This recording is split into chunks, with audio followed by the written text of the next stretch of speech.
शाजापुर में शराबी छात्रावास अधीक्षक के खिलाफ छात्रों ने खोला मोर्चा। तहसीलदार को कलेक्टर के नाम ज्ञापन सौंपकर निलंबन की मांग। इंदौर में भाजपा पार्षद के खिलाफ दर्ज हुई एफआईआर। बुलडोजर नहीं देने पर निगम जोन कर्मचारी को दी थी धमकी। निगम कमिश्नर की शिकायत पर हुई कार्रवाई। मध्य प्रदेश विधानसभा के शीतकालीन सत्र के हंगामेदार होने के आसार। सत्र से पहले कांग्रेस ने बैठक कर तैयार की बड़ी रणनीति। कल से शुरू हो रहा है मध्य प्रदेश का शीतकालीन सत्र। ग्वालियर के किले में बना Guinness book of world record. 536 साधकों के साथ एक साथ कई वाद्य यंत्रों का किया वादन। तानसेन समारोह में सीएम डॉक्टर मोहन यादव, केंद्रीय मंत्री ज्योतिरादित्य सिंधिया रहे शामिल।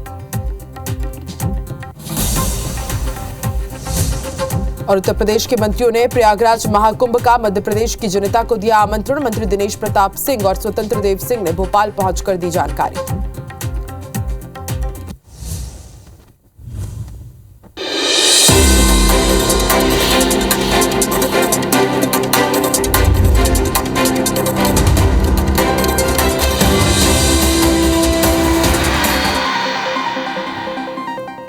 नमस्कार, बहुत स्वागत है आप सभी का। आप देख रहे हैं IBC 24। मैं हूं आपके साथ आकांक्षा पांडे। तो शाम के 7 बज रहे हैं, वक्त हो गया है मध्य प्रदेश के नंबर 1 बुलेटिन का। मध्य प्रदेश में आज क्या हुआ का बुलेटिन की शुरुआत इस वक्त की बड़ी खबर के साथ दमोह से, जहां पर गौमांस ले जाते हुए 5 आरोपी पकड़ाए हैं। गश्त के दौरान पुलिस ने गौ तस्करों को पकड़ा है। गौमांस के साथ इन तस्करों की गिरफ्तारी हुई है। पुलिस ने कार और गौमांस को जब्त किया। कोतवाली थाना क्षेत्र के गाड़ी खाना की घटना है। जितेंद्र गौतम संवाददाता हमारे साथ जुड़ चुके हैं। जितेंद्र, क्या इनपुट्स मिले थे जिसके बाद ये बड़ी कार्रवाई की है? 5 गौमांस तस्कर गिरफ्तार हुए हैं। जी देखिए, मैं आपको बता दूं कि जो पूरा मामला दमोह का है और दमोह की कसाई मंडी पहले से ही गौमांस और गौ तस्करी के लिए विख्यात है, जिसको लेकर पहले भी कई कार्रवाई की गई है। वहीं देर रात कोतवाली पुलिस को सूचना मिली थी कि गौ तस्करी, जो गौमांस है उसकी तस्करी की जा रही है, तो जिसके बाद में कोतवाली गश्त के दौरान जो है यह कार्रवाई की है। वहीं जब जैसे ही कोतवाली पुलिस ने मारुति वैन को रोका तो उसमें करीब 5 आरोपी बैठे हुए थे और चप्पलों के जो है चप्पल होती है उसके विंडल, नई चप्पलों के विंडलों के बीच में जो है गौमांस रखा गया था और उसकी तस्करी की जा रही थी। हालांकि कोतवाली पुलिस ने जो है आरोपियों को हिरासत में ले लिया है और मारुति वैन को भी जब्त कर लिया है। फिलहाल इस पूरे मामले को लेकर जो कार्रवाई की जा रही है। जी शुक्रिया पूरी जानकारी के लिए जितेंद्र। इधर शाजापुर में छात्रावास अधीक्षक पर छात्रों ने शराब पीकर गाली गलौज और अभद्र व्यवहार का आरोप लगाया है। मामले को लेकर प्रशासन को ज्ञापन भी सौंपा गया। पूरा मामला क्या है इस रिपोर्ट में देखिए। ये है गुलाना का सीनियर बालक छात्रावास, जहां एक शराबी छात्रावास अधीक्षक के अभद्र व्यवहार से परेशान होकर छात्रों ने मोर्चा खोल दिया है। छात्रों ने ABVP के नेतृत्व में छात्रावास के गेट के सामने प्रदर्शन किया और कलेक्टर के नाम तहसीलदार को ज्ञापन सौंपकर अधीक्षक के निलंबन की मांग की। अधीक्षक महोदय हैं राधे श्याम जी, वहाँ उन्हें माँ बहन की गालियाँ देते हैं शराब पी करके। उन्होंने कुछ वीडियो भी हमें दिखा है जो बच्चों के सामने मांस मदिरा खा रहे थे, साथ में मदिरा का सेवन भी कर रहे थे, तो उन्हें निलंबित करने की मांग है। रोज रात को दारू पी के आ जाते और ना तो टाइम से खाना बनवाते और भाई को भी चिल्ला चोट करते हैं कि है ना इनके लिए खाना मत बनाना टाइम से, ये ज़्यादा मस्ती करते। विद्यार्थियों ने एक ज्ञापन दिया है, ये ज्ञापन मैं SDM महोदय तक पहुंचा दूंगा और इस संबंध में नियमानुसार सभी कार्रवाई होगी। फिलहाल छात्रों की शिकायत पर तहसीलदार ने उन्हें नियमानुसार कार्रवाई का आश्वासन दिया है। और अब खबर इंदौर से। यहां भाजपा पार्षद लाल बहादुर वर्मा पर FIR दर्ज की गई है। निगम कर्मचारियों को इन्होंने धमकाया था और अब उनके खिलाफ कार्रवाई करते हुए FIR दर्ज की गई है। निगम कमिश्नर ने शिकायत दर्ज कराई है। अवैध काम करने के लिए बुलडोजर की पार्षद मांग कर रहे थे और जब उन्हें बुलडोजर नहीं दिया गया तो वो कर्मचारी को धमकी देने लगे थे। तुकोगंज थाना क्षेत्र का मामला है। भाजपा पार्षद के खिलाफ FIR दर्ज की गई है। कल से मध्य प्रदेश विधानसभा का शीतकालीन सत्र शुरू होने जा रहा है और कल से ही इसके हंगामेदार होने की संभावना जताई जा रही है। सत्र से पहले कांग्रेस ने बड़ी बैठक कर आज एक रणनीति तैयार की है। तो क्या है कांग्रेस की रणनीति, कैसे सरकार को घेरेगा विपक्ष, देखिए रिपोर्ट में।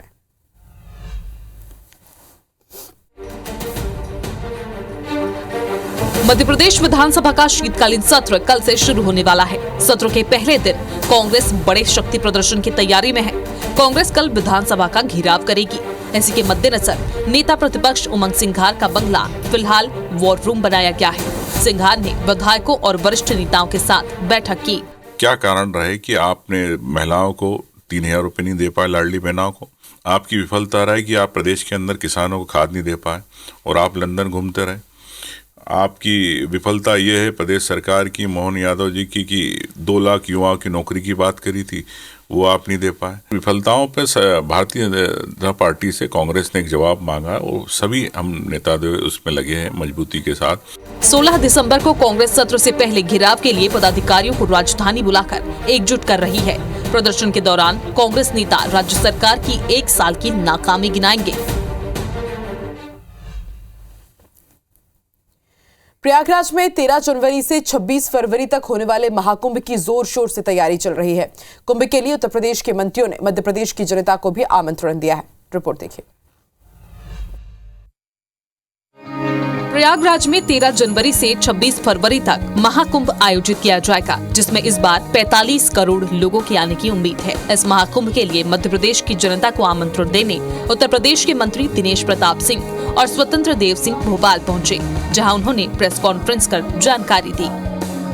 मैंने और उत्तर प्रदेश के यशस्वी मंत्री स्वतंत्र देव जी के साथ जाकर के मध्य प्रदेश में नेता प्रतिपक्ष को निमंत्रण दिया है। ये इस आशय का प्रतीक है कि मैं सबको आमंत्रित कर रहा हूं। आयोजित हो रहा महाकुंभ पिछले कुंभ से भी अधिक दिव्य एवं भव्य होगा। प्रयागराज महाकुंभ 45 करोड़ साधु संत, यात्रियों, कल्पवासियों एवं पर्यटकों के आने की संभावना है। प्रयागराज में महाकुंभ को लेकर रिवर फ्रंट समेत 44 घाटों पर व्यवस्था की गई है। मध्य प्रदेश सरकार के कर्ज लेने पर कांग्रेस के आरोपों पर मंत्री तुलसीराम सिलावट ने करारा जवाब दिया। उन्होंने कहा कि कांग्रेस के वचन पत्र पर कौन विश्वास करता है। हम जो कर्ज ले रहे हैं वो मध्य प्रदेश के विकास और प्रगति के लिए है। हम सड़क, बिजली, पानी, शिक्षा और स्वास्थ्य के लिए कर्ज ले रहे हैं। हमारा दायित्व है कि मध्य प्रदेश की जनता को मूलभूत सुविधाएं दें, इसलिए हम कर्ज ले रहे हैं। ग्वालियर पहुंचे जिले के प्रभारी मंत्री तुलसीराम सिलावट ने प्रदेश सरकार के 1 साल की जानकारी दी। कांग्रेस के वचन पत्र पे कौन विश्वास करता है। हम जो कर्ज ले रहे हैं मध्य प्रदेश के विकास के लिए, मध्य प्रदेश की प्रगति के लिए, सड़क के लिए, बिजली के लिए, पानी के लिए और शिक्षा के लिए और स्वास्थ्य के लिए, ये हमारा दायित्व है कि मूलभूत सुविधाएं हम मध्य प्रदेश के आम जन तक पहुंचाएं और ये विकास और प्रगति के लिए हम कर्ज ले रहे हैं। ग्वालियर में रविवार को वृहद युवा संवाद कार्यक्रम का आयोजन किया गया। कार्यक्रम में सीएम डॉक्टर मोहन यादव शामिल हुए। उनके साथ केंद्रीय मंत्री ज्योतिरादित्य सिंधिया भी मौजूद रहे। इस दौरान मुख्यमंत्री ने कई विकास कार्यों का लोकार्पण, भूमि पूजन किया और युवाओं से संवाद भी। मुख्यमंत्री ने एक छात्रा से पृथ्वी की उत्पत्ति के बारे में भी सवाल किया और उसका विस्तार से जवाब भी दिया। आज आपके इस ग्वालियर के अंदर एक ऐतिहासिक रूप से खास करके साइंस की दुनिया का एक अनूठा संग्रहालय का शुभारंभ हुआ है।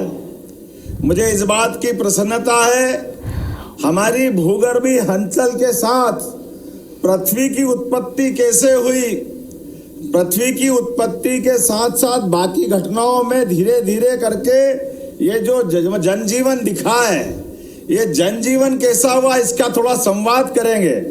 मेरे सामने सारे विद्यार्थी बैठे हैं। ओपन माइक कहीं है कि दे सकते किसी को? किसी के पास है कॉर्डलेस?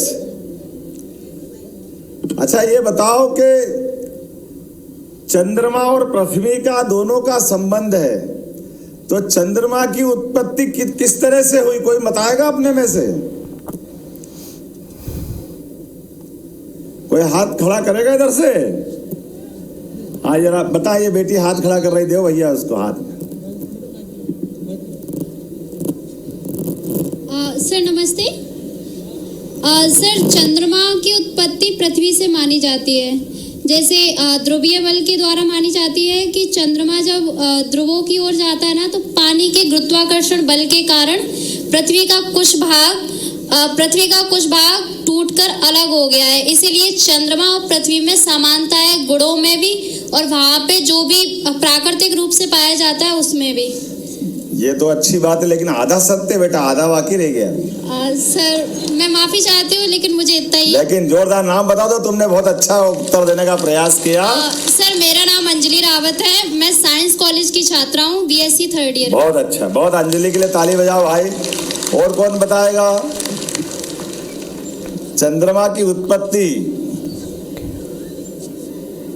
ज्यादा कठिन हो गया क्या? चलो मैं ही बता देता हूं। जब पृथ्वी हमारी अपनी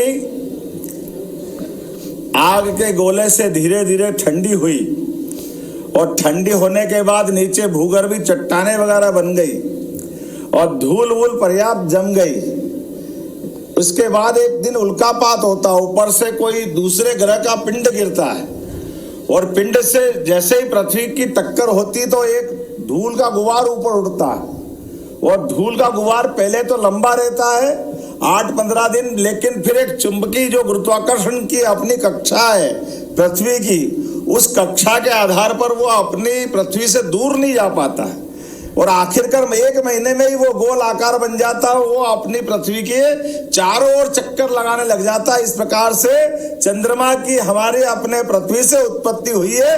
बहन का बाद का उत्तर सही है, मैंने पहले का जोड़ने का प्रयास किया। अरे बात समझ में आई तो कम से कम समर्थन तो कर दो।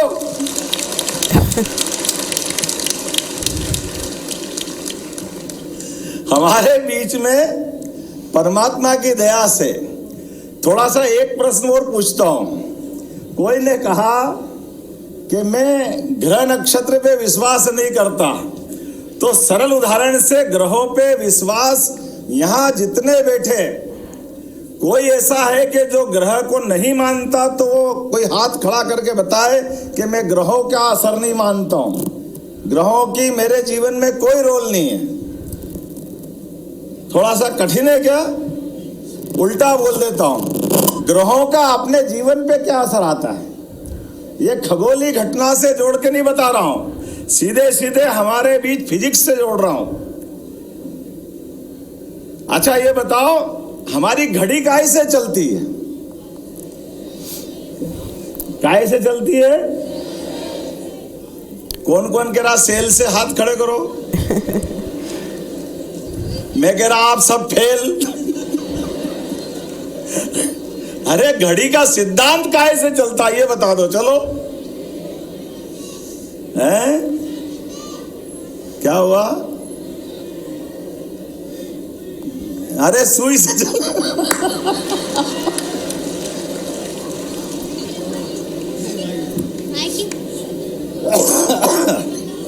कोई सुई से बताएगा, कोई सेल से बताएगा। पहले जब धूप घड़ी थी तब कैसे करते होंगे?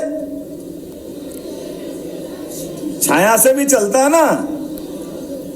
तो अब ये तो गलत हो गया, सुई भी फेल हो गई, सेल भी फेल हो गया, तो घड़ी काहे से चलती है महाराज?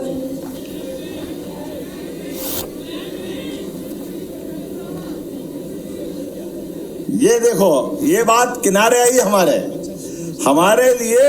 एक बात आप ध्यान देना, इस चराचर जगत में, ब्रह्मांड में कोई स्थिर नहीं है। और मध्य प्रदेश के बुलेटिन में फिलहाल इतना ही। आगे देखिए छत्तीसगढ़ में क्या है खास। हमरबानी हमरगोट छाया चौधरी के साथ। नमस्कार। IBC 24 number 1 news channel in Madhya Pradesh, Chhattisgarh.